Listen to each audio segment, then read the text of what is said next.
Bismillahirrahmanirrahim. Assalamualaikum warahmatullahi wabarakatuh. Alhamdulillah wassalatu wassalamu ala rasulillah wa ala alihi wa sahbihi wa mawalah. Rabbi shrah li sadri wa yassir li amri wahlul 'uqdatam min lisani yafqahu qawli.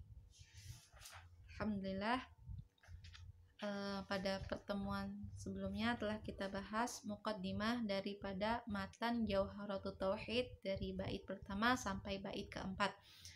Insyaallah pada pertemuan kali ini kita akan membahas bait setelahnya, yaitu bait kelima.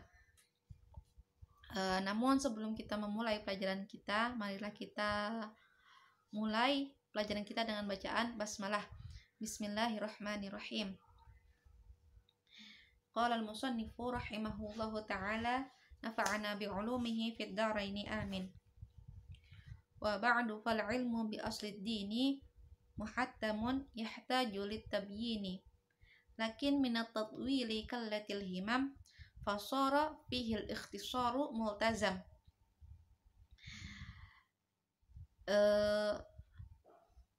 Amma ba'du, ketahuilah bahwasannya mengetahui hal-hal pokok dalam agama itu adalah kewajiban. Yahtaju lit-tabyini, yang membutuhkan kepada penjelasan.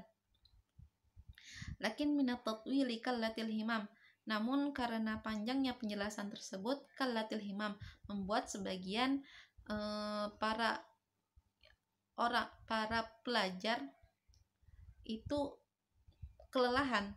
Fasara bihil ikhtisaru multazam, maka meningkasnya merupakan sesuatu yang diharuskan. Taib, wa ba'du di sini maksudnya adalah ba'dal basmalah walhamdalah wassalatu wassalamu ala rasulillah wa alihi wa sahbihi wa hizbihi, yang pertemuan lalu telah kita bahas. Nah, di sini wa ba'du di sini adalah maknanya itu ba'dal basmalah, hamdalah wassalatu wassalam. Fal ilmu bi aslid dini. Al-ilmu, apa itu al-ilmu? Al-ilmu adalah mengetahui. Al-ilmu idraku syai' ala ma huwa bihi, mengetahui sesuatu sebagaimana ia. Lawan daripada mengetahui atau lawan daripada ilmu adalah al-jahlu, tidak mengetahui. Adamul ilmi bisyai'i. Bi aslid dini, aslid din ai bi usulihi wa qawaidihi, pondasi-pondasi agama atau kaidah-kaidah dasar agama Islam. Sering juga disebut dengan ilmu tauhid. Kenapa disebut ilmu tauhid? Karena pembahasan pokok utamanya adalah tauhid, memurnikan keesaan Allah. Bisa juga disebut dengan ilmu kalam. Nah, definisi daripada ilmu tauhid sendiri atau ilmu kalam ini adalah ilmun yuqtadaru bihi ala ifbatil aqaidid diniyah al-muktasabah min adillatiha al-yaqiniyah. Jadi ilmu yang dengannya kita mampu menetapkan akidah-akidah keagamaan yang diperoleh dari dalil-dalil yang meyakinkan. Objek daripada ilmu tauhid ini adalah dzatullah wa dzatur rusul, dari aspek sifat-sifatnya. Jadi materi atau objek ilmu tauhid atau ilmu akidah ini adalah dzatullah, yaitu yakni sifat yang wajib ada pada Allah, sifat yang mustahil ada pada Allah, dan sifat yang jaiz pada Allah. Begitu juga sifat yang ketiga ini bagi para rasul-rasul Allah. Wa thamratuhu, adapun buah, adapun hasil daripada kita mempelajari ilmu tauhid ini adalah al-fauzu bis sa'adatil abadiyah, memperoleh kemenangan berupa kebahagiaan yang kekal. Karena apa? Karena ilmu tauhid ini sendiri adalah asyraful ulum, ilmu yang paling mulia.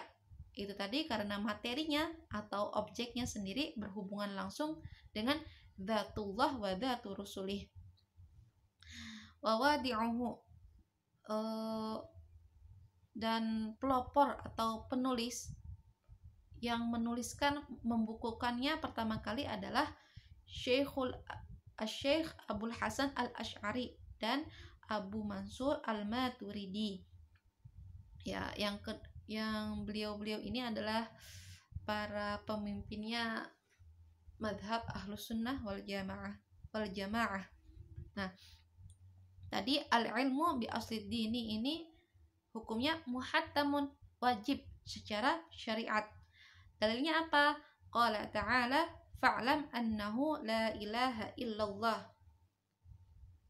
Jadi wajib pada setiap mukallaf, atas setiap mukallaf untuk mengetahui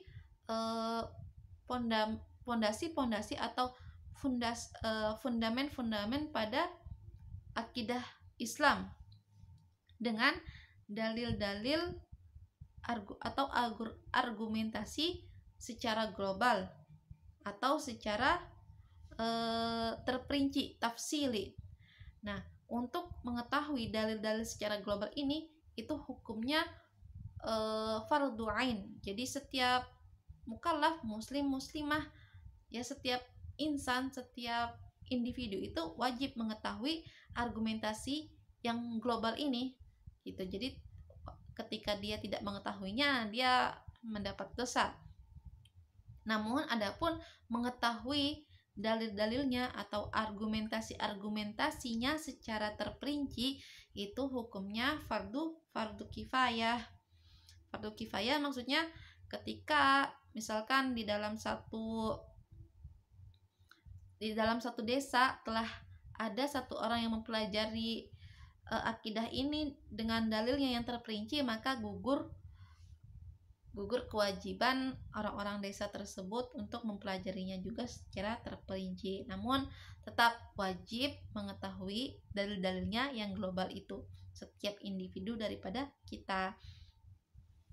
Yahtajul litabyin itu tadi membutuhkan kepada penjelasan. Lakin minat tatwili, karena ilmu tauhid ini panjang penjelasannya, kalatil himam, seringkali membuat sebagian para pelajar itu cepat kelelahan. Fasara fihil ikhtisaru multazam, maka menjadikannya sebuah ringkasan itu multazam, menjadi suatu keharusan. Wa hadhihi urjuzatun laqabtuha,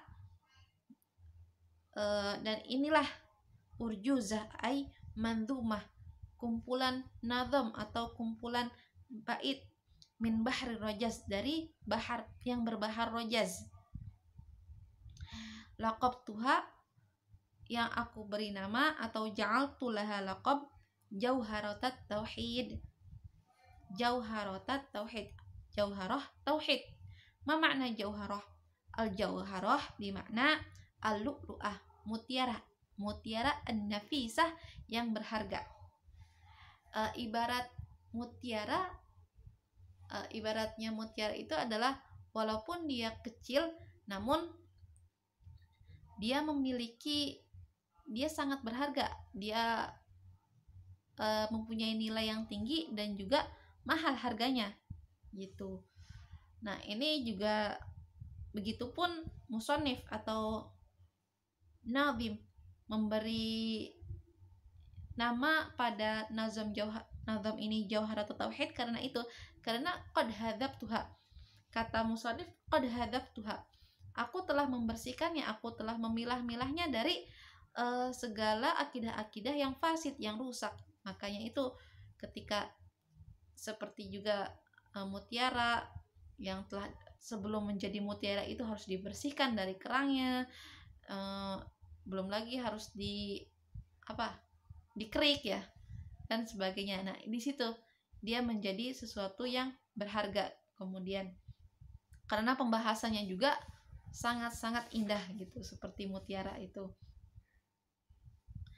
Wallaha arju fil qabuli nafi'a, hanya kepada Allah saya memohon agar diterimanya amal ini nafi'an biha, dan dengannya bisa memberi manfaat kepada murid dan fit thawabi tami'a, orang-orang yang hendak mencari atau orang-orang yang sangat mendambakan kepada pahala gitu. Jadi jangan salah, mempelajari ilmu tauhid ini mendatangkan banyak pahala jika kita telah mengetahuinya, seperti itu.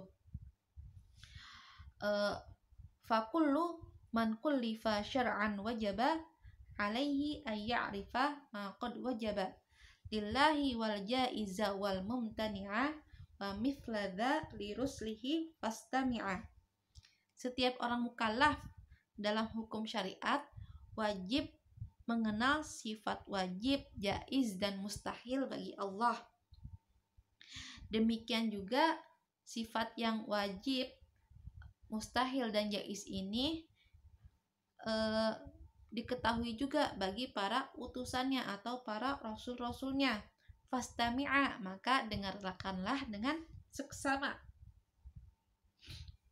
Jadi fakullu man kullifa, mukallaf, atau di sini mukallaf. Jadi setiap mukallaf ini wajib secara syariat. Siapa itu mukallaf? Mukallaf itu di sini dari bangsa manusia dan bangsa jin.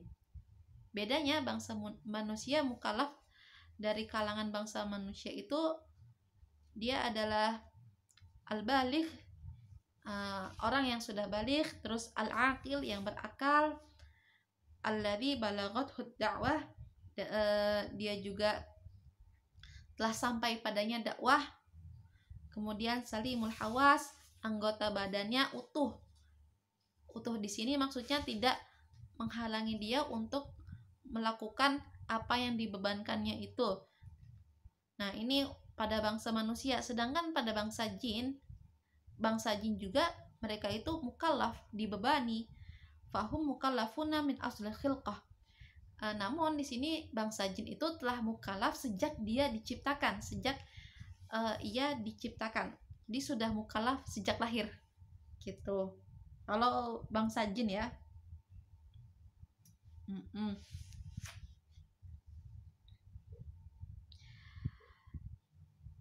Fakullu man kullifa syar'an wajaba alaihi ay ya'rifa ma qad wajaba. Jadi wajaba alaihi, wajib atas setiap mukallaf, ay ya'rifa ma qad wajaba, mengetahui ma qad wajaba, apa-apa yang atau perkara-perkara yang wajib lillahi, bagi Allah.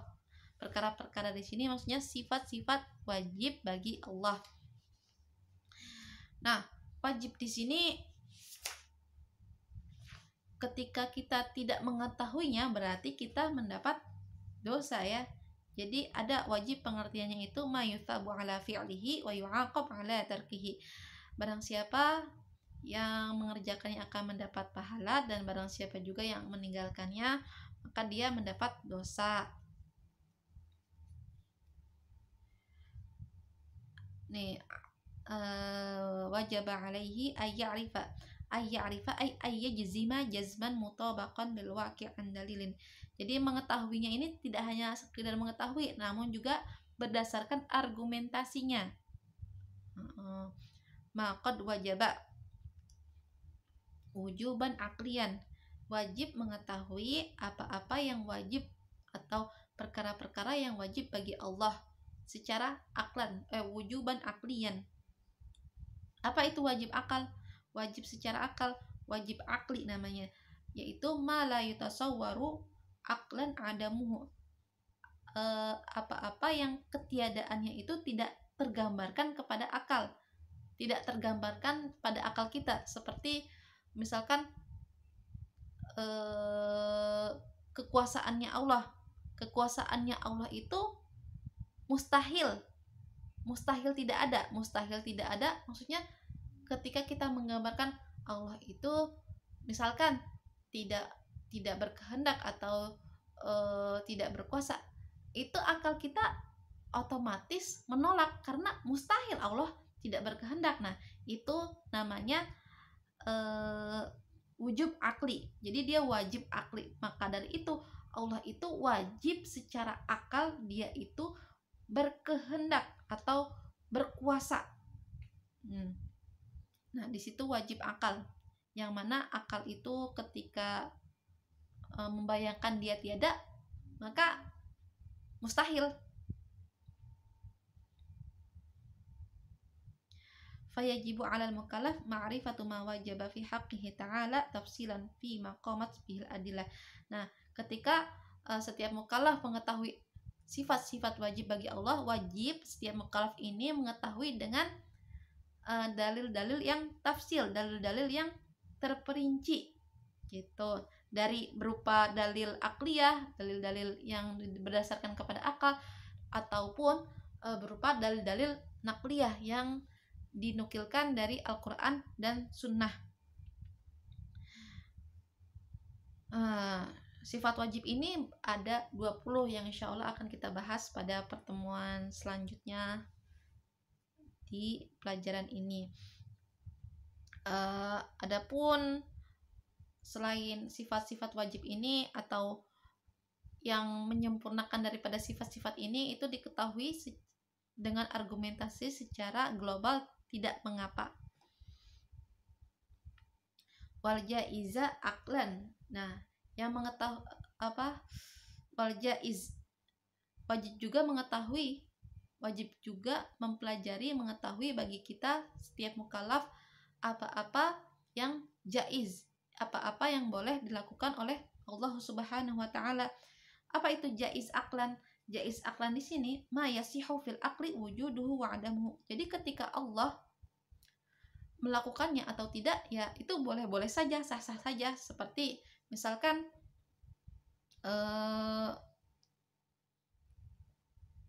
memberi rizki berupa kekayaan kepada hambanya, atau memberi rizki, memberi sakit kepada hambanya atau tidak. Nah, itu sebuah jaiz, hal yang jaiz bagi Allah.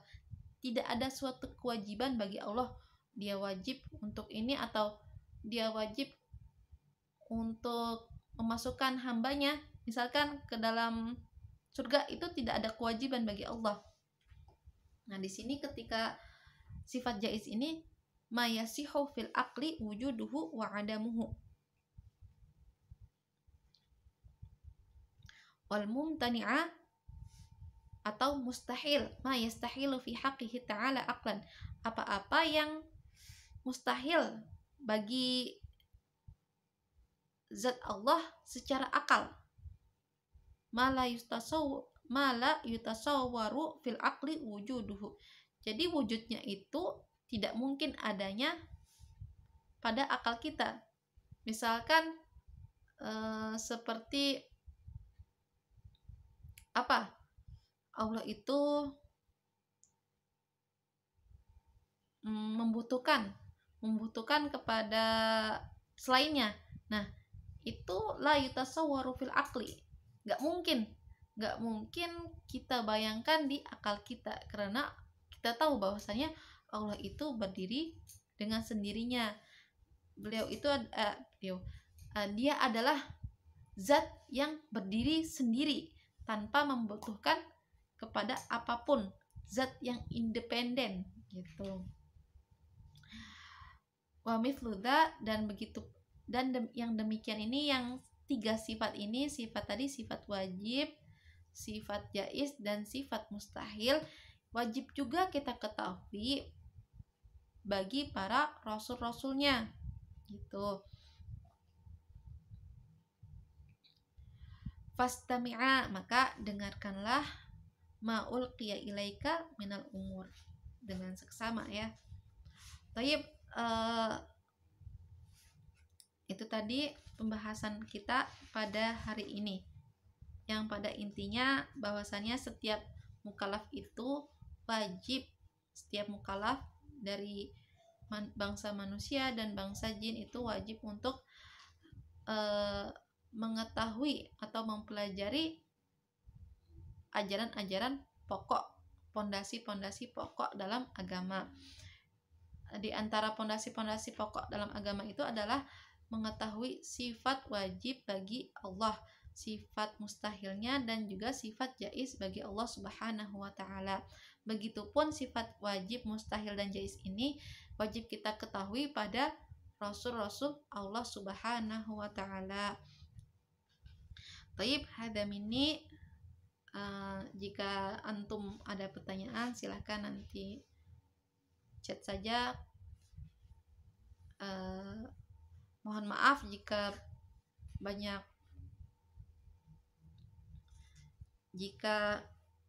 ada kata-kata yang kurang berkenan. Wal afu minkum. Nakhtatim bilhamdalillah. Alhamdulillahirabbil alamin. Assalamualaikum warahmatullahi wabarakatuh.